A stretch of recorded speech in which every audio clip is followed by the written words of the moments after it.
Hi guys, आज चाहिँ हामी र बेस्ट फ्रेन्डको फ्यामिली चाहिँ आउटडोर बार्बिक्यू पिकनिक गएको थियो होइन।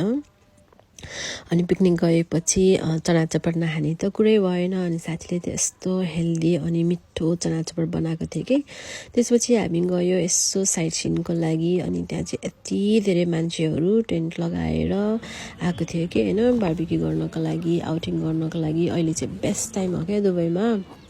अब 2 मन्थ पछि चाहिँ समर विल स्टार्ट होइन, अनि यस्तो कुराहरू पोसिबल नै हुँदैन के। अनि त्यही साइडमा चाहिँ बिच थियो, अनि हामी बिचतिर पनि गयो होइन। दुईजनाको बन्डिङ सुरु भइसक्यो। He doesn't need me when she is around के। अनि डिफ्रेन्ट टेक्सचर भएको भएर he was enjoying a lot है। अनि मेरो साथीले त सिकाउँदैछ कि डु लाइक दिस, यसो गर न भन्दै थियो। अन्त उसले त मुखभरि माटो हालिहाल्यो के। अनि त्यहाँ चाहिँ कति धेरै एक्स्ट्रा एक्टिभिटिजहरू थियो होइन। अनि हामीले स्विङहरू पनि गऱ्यो। अनि यसो फर्किँदा त साथी र अङ्कलले त सबै बार्बिक्यू रेडी गरिसक्नु भएछ क्या।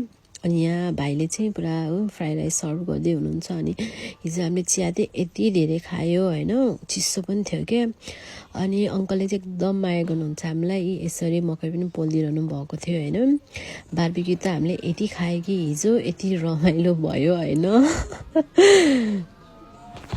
हम दो और हमारे दो।